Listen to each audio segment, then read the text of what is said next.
Hello everyone. आज की video में हम लोग पढ़ेंगे रिप्रोडक्टिव सिस्टम मीन्स प्रजनन तंत्र। किस तरह से हमारे बॉडी के अंदर प्रजनन की प्रक्रिया कंप्लीट होती है, हम रिप्रोडक्शन करते हैं और अपने जैसा एक संतान को पैदा करते हैं, तो इसे बोलते हैं रिप्रोडक्टिव सिस्टम। अब ये रिप्रोडक्टिव सिस्टम क्या होते हैं, यानी प्रजनन तंत्र होते क्या हैं? वे सिस्टम या फिर वे तंत्र जिसके थ्रू हम क्या करते हैं, रिप्रोडक्शन में हेल्प, मतलब रिप्रोडक्शन करते हैं, जिसकी मदद से रिप्रोडक्शन में हमें हेल्प मिलती है, उसी को क्या बोलते हैं, रिप्रोडक्टिव सिस्टम यानी प्रजनन तंत्र बोलते हैं। ठीक है, ये रिप्रोडक्टिव सिस्टम क्या है कि प्रजनन में इसी रिप्रोडक्टिव सिस्टम के थ्रू क्या कहते हैं, हम रिप्रोडक्शन करते हैं, प्रजनन करते हैं। अब रिप्रोडक्शन क्या होते हैं, प्रजनन क्या होते हैं, तो पहले इसी को देख लेते हैं। प्रजनन क्या होते हैं? प्रजनन का मतलब, प्रजनन एक बायोलॉजिकल प्रोसेस है, एक बायोलॉजिकल प्रोसेस है जिसके थ्रू क्या होता है, बायोलॉजिकल प्रोसेस है जिसके थ्रू क्या होता है, एक इंसान अपने जैसे संतान को क्या करता है, पैदा करता है, अपने जैसे संतान को जन्म देता है। तो रिप्रोडक्शन क्या है? प्रजनन biological process in which individuals offspring produce. Offspring का मतलब क्या होता है? संतान। ये एक ऐसा प्रजनन, एक ऐसी प्रक्रिया है जिसके थ्रू एक इंसान अपने जैसे संतान को क्या करता है, जन्म देता है।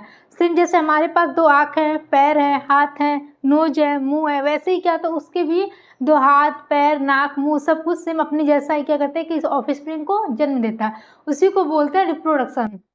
अब ये जो रिप्रोडक्शन है, प्रजनन की प्रक्रिया किस तरह से होती है, रिप्रोडक्शन किस तरह से होता है? तो ये दो टाइप का होता है, एक असेक्सुअल रिप्रोडक्शन होता है और सेक्सुअल रिप्रोडक्शन होता है। ये हमने आपको पिछले वीडियो में पढ़ा दिया है रिप्रोडक्शन क्या होता है, बस यहाँ पे थोड़ा बहुत आउट ऑफ व्यू हम समझा दे रहे हैं। तो सेक्सुअल रिप्रोडक्शन क्या होता है और असेक्सुअल रिप्रोडक्शन क्या होते हैं? असेक्सुअल रिप्रोडक्शन को हिंदी में क्या बोलते हैं हम? अलैंगिक प्रजनन। अलैंगिक प्रजनन का मतलब कि एक ही प्राणी जो हो, सिर्फ एक ही प्राणी हो और वो अपने जैसा एक संतान को जन्म दे, उसमें किसी और की इन्वॉल्वमेंट नहीं हो, सिर्फ एक ही प्राणी होगा और अपने से क्या करेगा, एक दूसरे प्राणी की रचना करेगा। ठीक है, उसे किसी और की जरूरत नहीं होती, उसे क्या बोलते हैं, असेक्सुअल रिप्रोडक्शन। जैसे अमीबा हो गया, हाइड्रा हो गया, ये सब क्या करते हैं, असेक्सुअल रिप्रोडक्शन करते हैं, अलैंगिक प्रजनन करते हैं। अब देखते हैं सेक्सुअल रिप्रोडक्शन क्या होता है, जिसको हिंदी में बोलते हैं लैंगिक प्रजनन। तो जो लैंगिक प्रजनन तो सेक्सुअल रिप्रोडक्शन होता है, इसमें क्या होता है, दो जीव, इसमें भी क्या होता है, संतान को ही जन्म देता है, लेकिन उसमें दो जीव की नीड होती है, यानी दो इंसान आपस में क्या करते हैं, मतलब फ्यूजन करते हैं, उसके बाद क्या होता है, ये सेक्सुअल रिप्रोडक्शन कंप्लीट होता है। ठीक है, दो जीव की जरूरत होती है और दोनों जीव क्या करते हैं, एक सेक्स सेल का क्या करते हैं, निर्माण करते हैं, सेक्स सेल बनाते हैं। वो सेक्स सेल कौन से होते हैं? जैसे मेल्स हो गया, मेल हो गया और एक फीमेल होती है। मेल क्या करेगा, स्पर्म सेल का सेक्स सेल कौन सा जनरेट करेगा, स्पर्म को। और जो फीमेल होती है, फीमेल का कौन सा सेक्स सेल होता है, तो ओवम होता है, जिसको अंडा बोलते हैं, एग बोलते हैं। तो मेल का स्पर्म और फीमेल का ओवम, ये दोनों आपस में क्या करेंगे, फ्यूज कर लेते हैं, और जब फ्यूज करेंगे तो जाइगोट बनाते हैं। ठीक है, सेक्सुअल रिप्रोडक्शन की बता रहे हैं, दोनों आपस में, मेल और फीमेल गैमेट दोनों आपस में क्या करेंगे, फ्यूज करेंगे और एक नया गैमेट बनाएंगे जिसको जाइगोट बोलते हैं। वो जाइगोट क्या करता है, धीरे धीरे इन्वॉल्वमेंट होता है उसके अंदर, फिर उसके बाद वो क्या करते हैं, संतान के रूप में जन्म लेता है। ये किसके किसके अंदर होता है सेक्सुअल रिप्रोडक्शन? तो हम ह्यूमंस लोग हैं, हम लोग क्या करते हैं, सेक्सुअल रिप्रोडक्शन करते हैं। हम अकेले ही सेक्सुअल रिप्रोडक्शन नहीं करते, हमें एक और इंसान की नीड होगी जिसके थ्रू हम क्या करते हैं, लैंगिक प्रजनन करेंगे। तो ये प्रक्रिया होगी आपकी असेक्सुअल रिप्रोडक्शन और सेक्सुअल रिप्रोडक्शन। अब चलिए देखते हैं कि जो रिप्रोडक्शन होती है सेक्सुअल, तो इसमें हमारी बॉडी का कौन सा पार्ट है, किसके थ्रू ये सेक्सुअल रिप्रोडक्शन कंप्लीट हो रहा है। हमें जो एक इंसान, दो इंसान की नीड होकर के रिप्रोडक्शन कर रहे हैं, तो इसमें किसके थ्रू होता है? तो पहले हम देखते हैं कि जो मेल होती है, मेल को देखते हैं। तो पहला कौन सा है, मेल रिप्रोडक्टिव सिस्टम, यानी नर जनन तंत्र। नर जनन तंत्र मतलब कि कौन कौन से मनुष्य का, जो इंसान है, जो जो मैन होते हैं, उनमें उनका कौन सा जनन तंत्र, किसके थ्रू क्या कहते हैं, रिप्रोडक्शन करते हैं।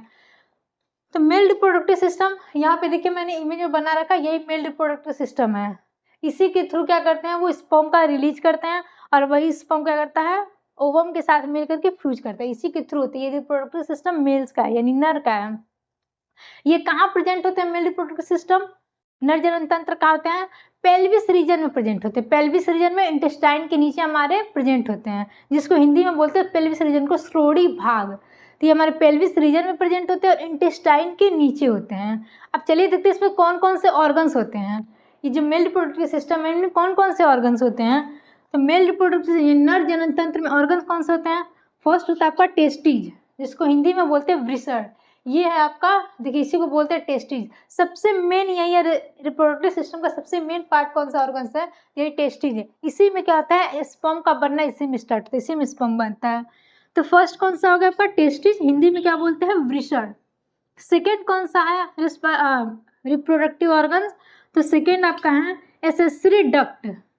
एसेसरी डक्ट का मतलब हो गया सहायक नलिका, यानी वे नलिका जिसके थ्रू क्या करते हैं, स्पर्म क्या करते हैं, मूव करते हैं, जाते हैं। फिर उसके बाद थर्ड कौन सा है आपका, मेल ग्लैंड्स। ये सब रिप्रोडक्टिव क्या बता रहे हैं, सिस्टम मतलब ऑर्गन्स बता रहे हैं।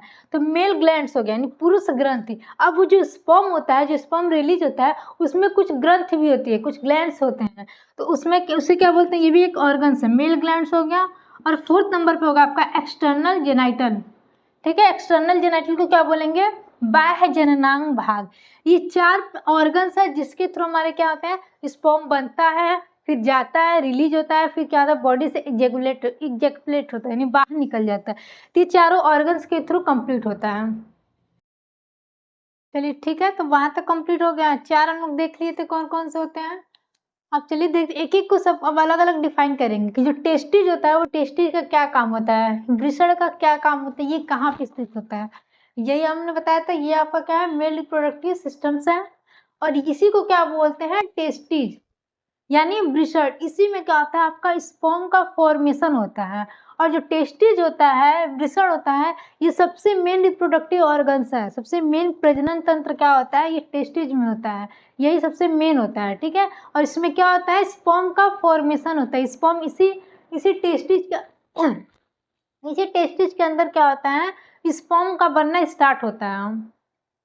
ठीक है, अब ये टेस्टिज कहाँ पे स्थित होता है, कहाँ पे मतलब रहता है, इसका लोकेशन क्या है, तो टेस्टिज स्क्रोटम में होता है। ठीक है, स्क्रोटम को क्या बोलते हैं, अंडकोश। यहाँ पे मैंने इमेज नहीं दिया है, लेकिन यहाँ साइड में से दोनों साइड में होता है, ये अंडकोश में होता है, स्क्रोटम में प्रेजेंट होता है।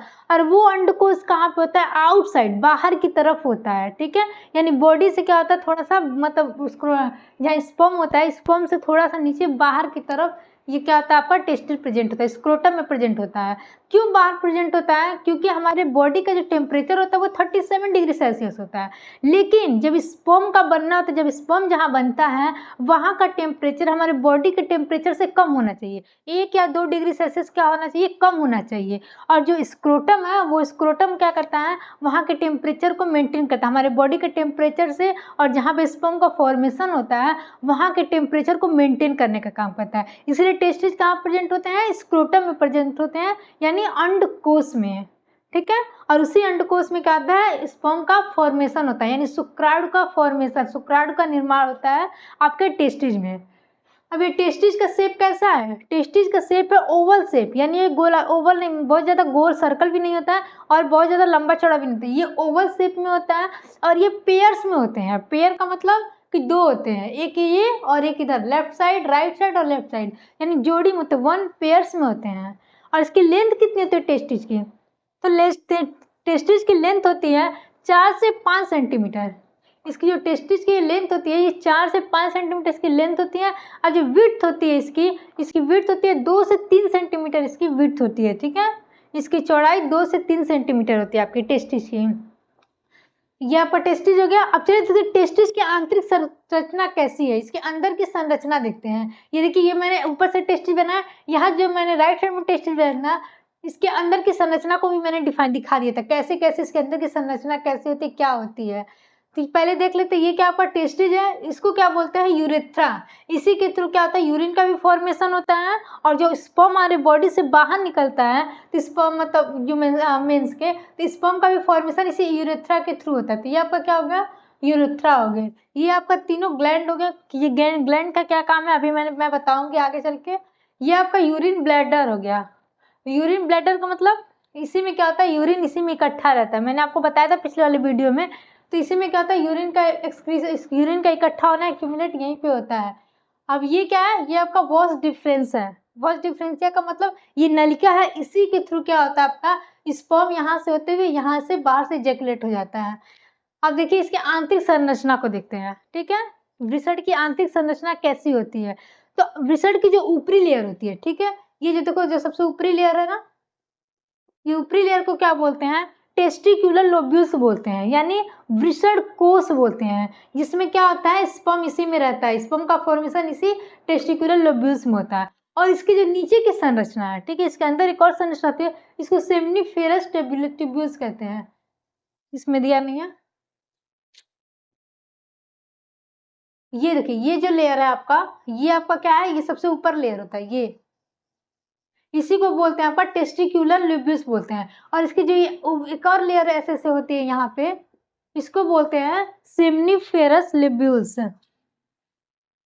ये आपका टेस्टिकुलर लोब्यूल्स हो गया, ये ऊपरी लेयर हो गया, और एक और लेयर ऐसे ऐसे होती है, इसको बोलते हैं सेमनीफेरस लोब्यूल्स।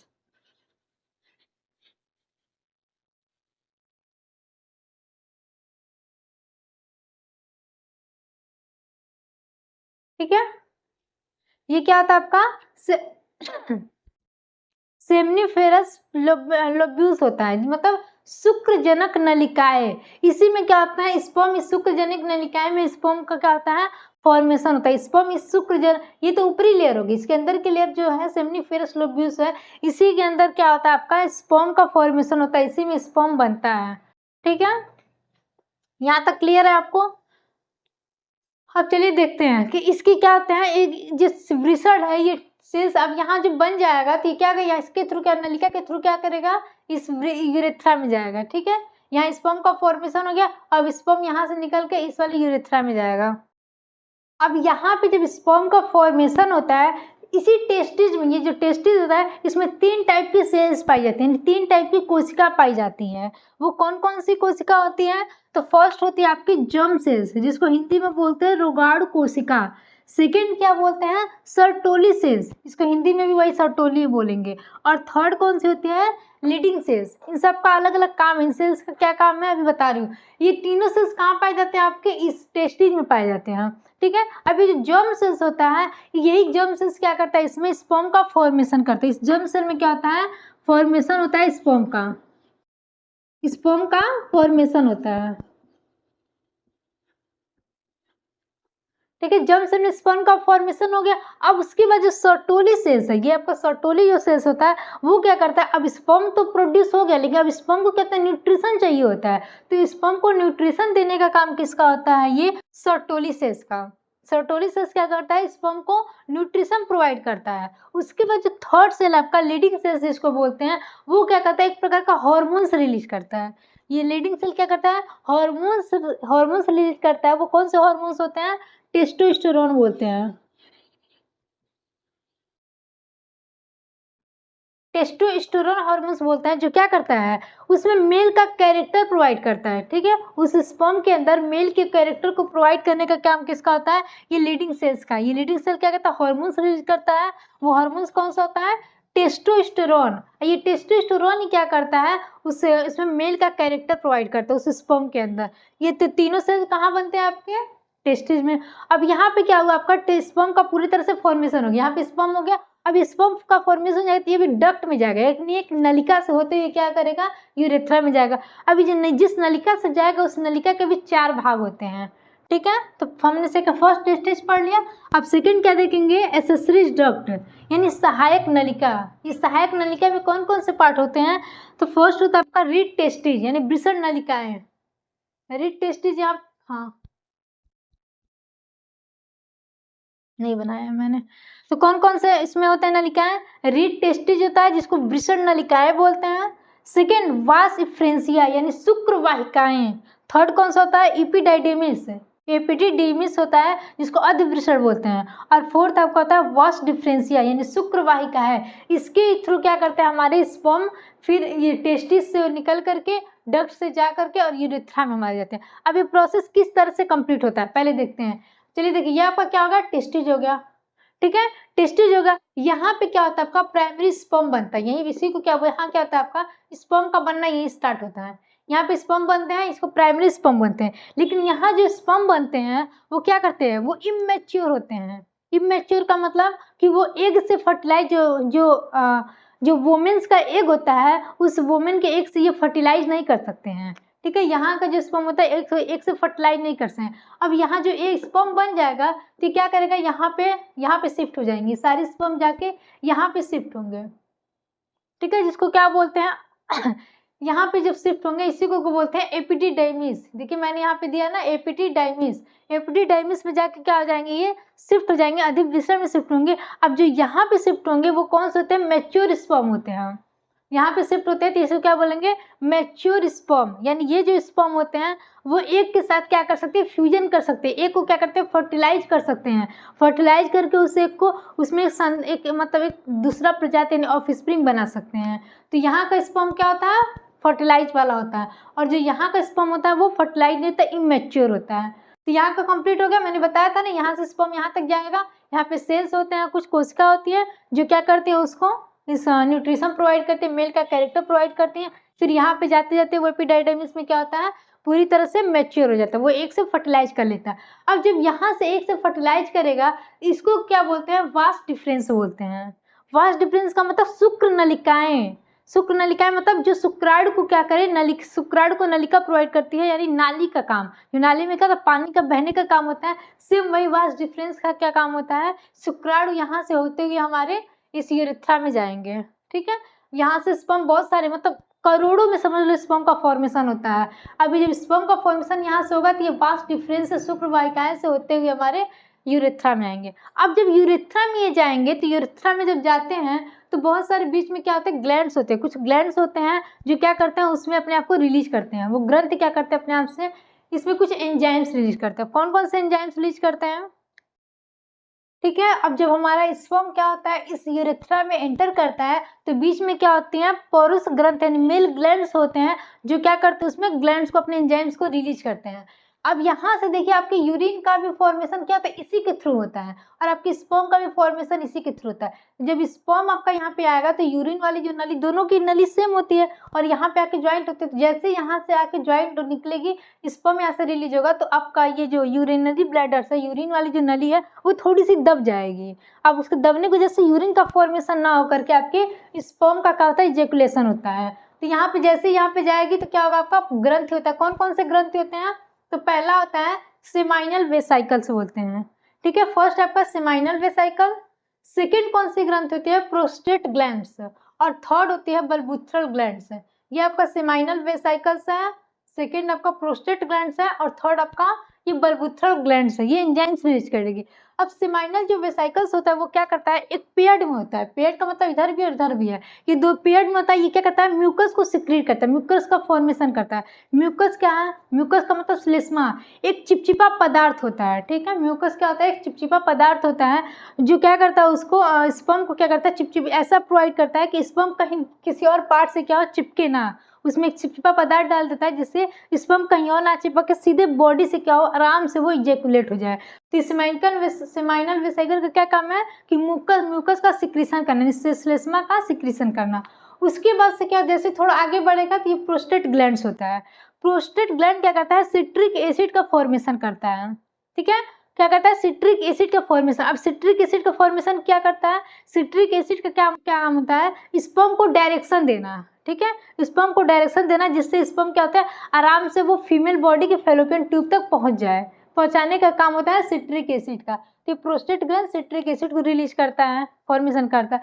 अब उसके बाद जैसे थोड़ा और आगे जाएगा तो ये जो आपका बल्बुथ्रल ग्लैंड्स हैं, ठीक है, बल्बुथ्रल ग्लैंड्स है, ये क्या करेगा, फ्रक्टोज का फॉर्मेशन करेगा, फ्रक्टोज का फॉर्मेशन करेगा। अभी फ्रक्टोज क्या होते हैं, ये एक प्रकार का शुगर है। ठीक है, एक प्रकार का शुगर जो स्पर्म को क्या करेगा, एनर्जी प्रोवाइड करेगा। अब किसी भी चीज़ को, किसी भी सेल्स को काम करने के लिए एनर्जी की तो नीड होती है। तो जब इस पे अब यहाँ पे जब एनर्जी की नीड होगी तो जो आपका बल्बुथ्रल ग्लैंड है यही क्या करेगा, स्पर्म को एनर्जी प्रोवाइड करेगी। अब ये तीनों ग्लैंड क्या करेंगे, अपने आप ग्लैंड को क्या करें, रिलीज कर दिए। अब जब रिलीज कर देंगे तो यहाँ से अब यहाँ तक कंप्लीट हो गया। फिर ये क्या करेगा, स्पर्म, अब वो पहले था स्पर्म, लेकिन अब इस स्पर्म में क्या क्या मिक्स हो गया, म्यूकस मिक्स हो गया जिसको श्लेष्मा बोलते हैं। सिट्रिक एसिड उसमें मिक्स हो गया। ठीक है, सिट्रिक एसिड क्या करता है, डायरेक्शन प्रोवाइड करता है। और क्या मिक्स हो गया, फ्रक्टोज। चार पार्ट उसमें मिक्स हो गया। अब चारों को जो मिल गया, जो बाहर यहाँ से यूरेथ्रा से होते हुए जो यहाँ से बाहर निकलेगा उसको क्या बोलेंगे, सीमन बोलते हैं। क्या बोलते हैं, सीमेन, या फिर सेमाइनल फ्लूइड बोलते हैं। हिंदी में उसको बोलते हैं वीर्य।